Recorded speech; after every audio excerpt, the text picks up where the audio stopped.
પ્રકરણ 2 બહુપદીઓમાં આપણો છેલ્લો ટોપિક છે બહુપદીનો બહુપદી વડે ભાગાકાર। તો અહીંયા સ્વાધ્યાય 2.3 ના પ્રશ્ન 1 થી આપણે શરૂઆત કરીએ છીએ। તેમાં આપણા 3 દાખલા છે। પ્રશ્ન 1 માં નીચે આપેલ તમામ બહુપદી p of x ને બહુપદી g of x વડે ભાગો અને ભાગફળ તથા શેષ મેળવો। તો એમાં પહેલો પ્રશ્ન છે આપણો p of x x ની 3 ઘાત ઓછા 3x વર્ગ વત્તા 5x ઓછા 3 અને g of x બરાબર x વર્ગ ઓછા 2। તો અહીંયા p of x છે તે આપણી ભાજ્ય બહુપદી છે અને g of x છે તે આપણી ભાજક બહુપદી છે। સૌથી પહેલા એ જોઈ લો કે જે બહુપદી છે તે ઘાતના ઉતરતા ક્રમમાં છે અને તેના પ્રમાણિત સ્વરૂપમાં છે કે નહીં। તો p of x માં આપણી પાસે 3 ઘાત વાળું પદ છે, પછી 2 ઘાત વાળું છે, 1 ઘાત વાળું છે અને અચળ પદ છે, એટલે પ્રમાણિત સ્વરૂપમાં છે। g of x માં આપણે જોઈ શકીએ છીએ કે આપણી પાસે x વાળું પદ નથી, તો આપણે લખીશું x વર્ગ વત્તા 0x ઓછા 2। તો સૌથી પહેલા બંને બહુપદીઓને પ્રમાણિત સ્વરૂપમાં ન હોય તો મેળવી લેવાની। હવે આપણે શું કરીશું, p of x જે છે તે બહુપદીના પહેલા માત્ર સહગુણકો લખીશું। તો x ઘન ની આગળ કંઈ જ નથી એટલે આપણે સમજી શકીએ છીએ કે એનો સહગુણક આપણને શું મળશે, 1। તો આપણે ત્યાં લઈશું 1। પછી સહગુણક છે -3। આપણે થોડી જગ્યા એટલે મૂકીશું કે અહીંયા આપણે હજુ ચલ મૂકવાનો બાકી છે, એટલે એના માટે આપણે જગ્યા રાખીશું। તો x વર્ગનો સહગુણક છે -3, x નો સહગુણક છે +5 અને અચળ પદ છે આપણું -3। તો ધ્યાનથી જુઓ, હું જરા ગ્રીન પેનથી અંડરલાઈન કરું દરેક સહગુણકમાં x ઘનનો 1, x વર્ગનો -3, x નો +5 અને અચળ પદ -3। તો આ સહગુણક આપણે મૂકી દીધા। હવે આપણે ભાગાકારની નિશાની કરીએ। આપણે બહુપદીને બહુપદી વડે ભાગવાની છે। હવે g of x જે આપણી ભાજક બહુપદી છે તેના પણ આપણે સહગુણકો લઈશું। તો અહીંયા x વર્ગની આગળ એક સહગુણક આપણે લઈ શકીએ, એટલે 1, x નો સહગુણક 0 એટલે +0 અને અચળ પદ આપણી પાસે છે -2। તો આપણે સૌથી પહેલા માત્ર સહગુણક લખ્યા। હવે આ ભાગાકાર કરવો આપણને બહુ સહેલો પડશે। આપણે પહેલા શું 1 જોઈએ છે, તો 1 ને કેટલા વડે ગુણો તો 1 આવે, ખ્યાલ છે? 1 ને 1 વડે ગુણીએ તો આપણને 1 મળે। તો 1 ગુણ્યા 1 1। હવે 0 ગુણ્યા 1, 0 ગુણ્યા 1 એટલે આપણી જે આ ભાજક બહુપદી છે એના ત્રણેય સહગુણકને વારાફરતી એક સાથે ગુણશું। તો 0 ને 1 સાથે ગુણીએ તો આપણને શું મળશે, 0। તમે +0 લખો કે ઓછા લખો કોઈ ફરક પડતો નથી। -2 ને 1 સાથે ગુણો તો તમને મળશે -2। હવે આપણે આની બાદબાકી કરવાની છે, એટલે દરેક પદની નિશાની બદલી જશે। 0 ની નિશાની બદલવાની જરૂર નથી, માઇનસ છે તો અહીંયા થઈ જશે પ્લસ। તો 1 માંથી 1 જાય તો 0, -3 માં 0 ઉમેરો કે બાદ કરો આપણને -3 જ મળશે। +5 અને +2 બદલેલી નિશાની લેવાની છે, તો 5 + 2 આપણને મળશે +7 અને અચળ પદ જે આપણું -3 છે તે આપણે નીચે લઈ લઈશું। હવે આપણી પાસે પહેલું પદ થયું -3। તો જે ભાજક બહુપદી છે એમાં 1 ને કેટલા વડે ગુણો તો -3 આવે। તો આપણને ખ્યાલ છે કે તેને આપણે -3 વડે 1 ને ગુણીએ તો આપણને -3 મળે। હવે 0 ને -3 સાથે ગુણીશું તો 0 આવશે અને -2 ને -3 સાથે ગુણીશું તો --+2 ગુણ્યા 3 +6 આપણને મળશે। તો હવે આપણે ફરીથી દરેક પદની નિશાની બદલી દઈએ। તો આ માઇનસ છે તો પ્લસ થઈ જશે, 0 માં તો કોઈ નિશાની બદલવાની જરૂર નથી, પ્લસ લો કે માઇનસ ફરક પડતો નથી। 6 પ્લસ છે તો માઇનસ, તો આપણને 3 માંથી 3 જશે 0, 7 તેમ જ રહેશે અને -3 અને -6 કુલ થશે આપણા -9। હવે અહીંયા આપણો ભાગાકાર પૂરો થાય છે। તો હવે આપણે ચલ લખી લઈશું। ચલ આપણે કઈ રીતે લખીશું જરા ધ્યાનથી જુઓ। આપણે સૌથી પહેલા લઈશું ભાજક બહુપદી, તો -2 અચળ છે તેનાથી આપણે એક એક ઘાત વધારતા જઈશું એટલે x અને અહીંયા આવશે x નો વર્ગ. હવે જેને આપણે ભાજ્ય બહુપદી છે એમાં -3 અચળ પદ છે 5x પછી એક ઘાત વધારશું -3x વર્ગ અને 1x નો ઘન. ઉપર રકમમાં આપેલી જ બે બહુપદીઓ છે. ભાગફળમાં -3 અચળ છે અને 1 આપણે લઈશું x. હવે શું કરીશું, જે આ x ઘન છે તેની નીચે x ઘન, x વર્ગ છે તેની નીચેના બધા જ પદો આપણા x વર્ગ વાળા થશે ને x ની નીચેના બધા જ પદો આપણા x વાળા થશે. અચળ પદ તમે જાણો છો કે અચળ પદમાં x ની 0 ઘાત હોય એટલે એમાં આપણે x ની 0 ઘાત લખતા નથી. તો અહીંયા આપણી ભાગાકારની ક્રિયા પૂર્ણ થાય છે. તો અહીંયા આપણને શું મળ્યું, આપણને ભાગફળ મળી. ભાગફળ બહુપદી કઈ મળી, 1x ઓછા 3. તેને તમે x ઓછા 3 પણ લખી શકો. અને આપણી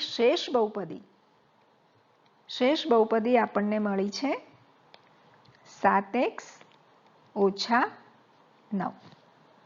તો સામાન્ય રીતે આ બહુપદીના ભાગાકાર થોડા નિશાનીને કારણે આપણે એમાં ભૂલ કરી જતા હોઈએ છીએ. તો બહુ કાળજીથી આની થોડી વધારે પ્રેક્ટિસ કરી લેવાની. પ્રશ્ન 1નો બીજો પ્રશ્ન લઈએ.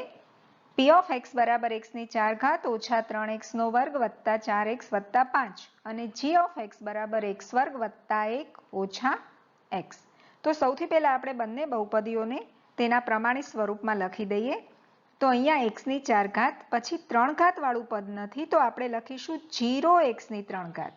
કારણ કે 0 સાથે તે ગુણાઈને 0 જ થઈ જવાનું છે, પણ આપણને ભાગાકાર કરવામાં સરળતા રહે માટે આપણે તે પદ લખીએ છીએ -3x વર્ગ વત્તા 4x વત્તા 5. તે જ રીતે g of x માં તમે જુઓ દરેક પદ છે પરંતુ તે આડાઅવળા છે તો આપણે તેને જરા ગોઠવી દઈએ. x ની 2 ઘાત ઓછા x વત્તા 1.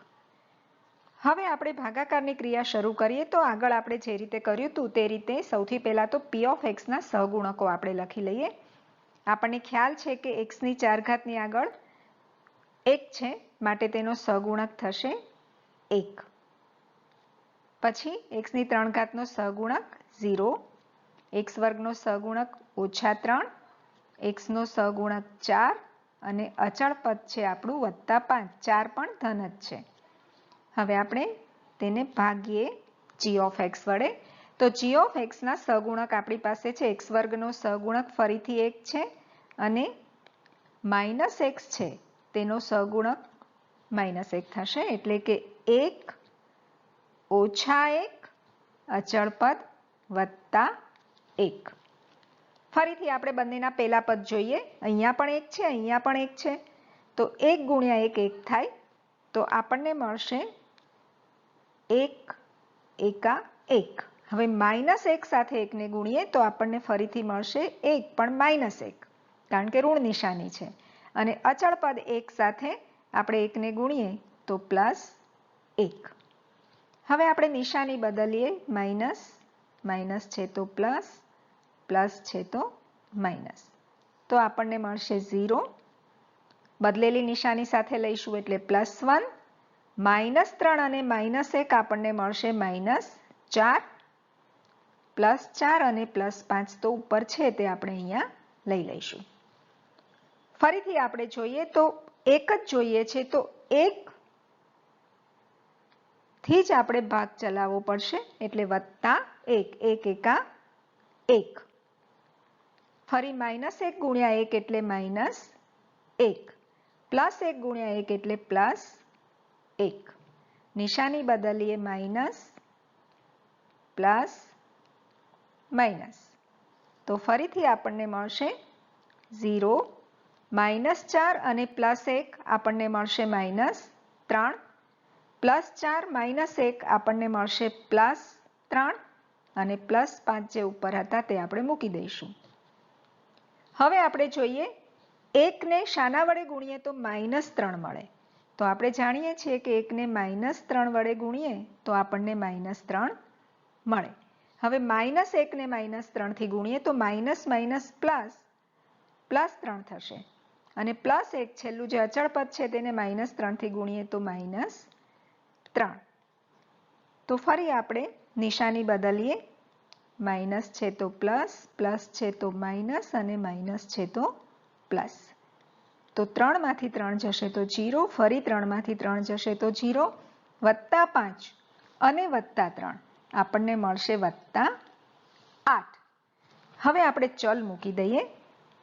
ચલ આપણે રકમ જ છે આપણી તો એ રીતે પણ લખી શકાય. બાકી તમે ઘાત આ રીતે વધારતા જાઓ તો આ રીતે ચલ મળતા જશે. અહીંયા x, x નો વર્ગ, x નો ઘન, x ની 4 ઘાત. તે જ રીતે -3 અહીંયા x, અહીંયા x નો વર્ગ. હવે x ની 4 ઘાત છે તે આખી લાઈનમાં x ની 4 ઘાત લેવાની. 3 ઘાત છે ત્યાં બધે જ x ની 3 ઘાત મળશે આપણને. તે જ રીતે x નો વર્ગ છે ત્યાં x નો વર્ગ, આખી જ લાઈનમાં x નો વર્ગ, અને જ્યાં x છે ત્યાં આપણને x મૂકી દઈશું. અને છેલ્લી લાઈન છે તે આપણી અચળ પદની છે. તો આ રીતે આપણને ભાગફળ શું મળ્યું? ભાગફળ બહુપદી આપણને મળી x વર્ગ. એક x વર્ગ છે પણ આપણે 1 નથી લખતા, +1x એટલે x - 3. અને શેષ બહુપદી આપણને શું મળે છે? +8. તો આ રીતે આપણને સહેલાઈથી સહગુણકના આધારે આપણે આ દાખલો ગણી શકીએ. બીજી પણ રીત છે જે આપણે કરી શકીએ, પણ સામાન્ય રીતે આ સરળ પડે છે માટે આપણે આ રીત ઉપયોગમાં લઈશું. ત્રીજો પ્રશ્ન આપણે લઈએ. p of x બરાબર x ની 4 ઘાત ઓછા 5x વત્તા 6 અને g of x બરાબર 2 ઓછા x વર્ગ. તો સૌથી પહેલા આપણે આ બંને બહુપદીઓને પ્રમાણિત સ્વરૂપમાં ફેરવીએ તો x ની 4 ઘાત 3 ઘાત વાળું પદ નથી માટે 0 x ની 3 ઘાત, 2 ઘાત વાળું પણ નથી માટે +0 x ની 2 ઘાત ઓછા 5x વત્તા 6. તે જ રીતે g of x ને ફેરવીએ તો -x², x વાળું પદ નથી એટલે 0x વત્તા 2. તો આ રીતે એક વખત પ્રમાણિત સ્વરૂપમાં પદો ફેરવાઈ ગયા. હવે આપણે ભાગાકારની શરૂઆત કરીએ. તો એમાં સૌથી પહેલા આપણે ભાજ્ય એટલે કે p of x ના સહગુણક લખશું. હવે આપણને ખ્યાલ છે કે x ની 4 ઘાત આગળ 1 છે તેનો સહગુણક, તો આપણે લખીશું 1, પછી +0, +0 ઓછા 5 વત્તા 6. સહેલાઈથી આપણે આ સહગુણકો લખી શકીએ. હવે આપણે ભાગાકાર કરીએ. g of x ના સહગુણક લખીએ -1 વત્તા 0 અચળ પદ વત્તા 2. જગ્યા આપણે એટલે મૂકીએ છીએ કે આપણે પછી ચલ લખવાના છીએ. તો હવે શરૂ કરીએ. -1 ને કઈ સંખ્યા વડે ગુણો તો +1 મળે. આપણું પહેલું પદ ભાજ્ય બહુપદીનું +1 છે. તો -1 ને -1 થી ગુણો તો જ માઇનસ માઇનસ પ્લસ થાય અને આપણને +1 મળે. તો આપણો ભાગ ચાલશે -1 થી. હવે 0 ને -1 થી ગુણો તો તમને 0 જ મળશે. 2 ને -1 થી ગુણો તો તમને મળશે -2. દરેક પદની નિશાની બદલીએ. 0 ની નિશાની બદલવાની જરૂર નથી. તો આપણને મળશે 0, 0 +2 વત્તા 0 વત્તા 2 એટલે +2. ઉપરથી આપણે લીધા -5 વત્તા 6.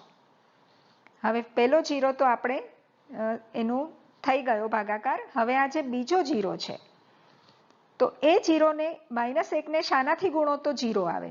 તમે જાણો છો કોઈ સંખ્યાને 0 થી ગુણવાથી 0 મળે. તો -1 ને 0 થી ગુણો તો 0, 0 ને પણ 0 થી ગુણો તો 0 અને 2 ને પણ 0 થી ગુણો તો 0. 0 કોઈ પણ સંખ્યા સાથે ગુણાય તો ગુણાકાર હંમેશા આપણને 0 જ મળે. હવે આમાં કોઈ નિશાની બદલવાની જરૂર નથી કારણ કે 0 કોઈ અસર નથી કરવાનું. 0 +2 -5 અને +6. હવે -1 ને શાનાથી ગુણો તો +2 આવે. તો -2 થી ગુણીએ તો માઇનસ માઇનસ પ્લસ થાય ને 2 એકા 2. 0 સાથે ગુણશું તો 0, 2 સાથે -2 ને ગુણીએ +2 સાથે -2 તો વત્તા ઓછા ઓછા 2 દુ 4. નિશાની બદલીએ માઇનસ, જીરોની બદલવાની જરૂર નથી, માઇનસનું અહીંયા પ્લસ, તો આપણને આ 0 થશે. -5, 6 + 4 આપણને મળશે +10. તો અહીંયા આપણો ભાગાકાર પૂરો થાય છે. હવે આપણે ચલ લખી લઈએ. ચલ તો હવે બહુ સહેલાઈથી આપણે લખી શકીએ છીએ. x ની 2 ઘાત, અહીંયા 1 વખત x, અહીંયા વર્ગ, ઘન, 1 ઘાત વધારતા જવાની, 4 ઘાત. તે જ રીતે x નો વર્ગ. હવે જે 4 ઘાત છે તેની નીચે આપણે લખીશું ફરીથી x ની 4 ઘાત, ઘન છે ત્યાં x નો ઘન, આખી લાઈનમાં x નો ઘન આવશે, વર્ગ છે ત્યાં આખી લાઈનમાં આપણને મળશે x નો વર્ગ, અને તે જ રીતે x છે ત્યાં બધે જ આપણે લખવાનો થશે x. તો આ રીતે આપણો સહેલાઈથી ભાગાકાર પૂરો થયો. હવે આપણે લખી લઈએ કે આપણું જે ભાગફળ છે તે કઈ બહુપદી આપણને મળી. તો આપણને ભાગફળ બહુપદી મળી -1x નો વર્ગ, જેને આપણે લખશું -x² + 0x. લખીએ તો પણ ભલે, ના લખીએ તો પણ ચાલે. તો -x² - 2 આપણી ભાગફળ બહુપદી મળી. અને આપણને શેષ શું મળ્યું? તો શેષ બહુપદી આપણને મળે છે -5x + 10.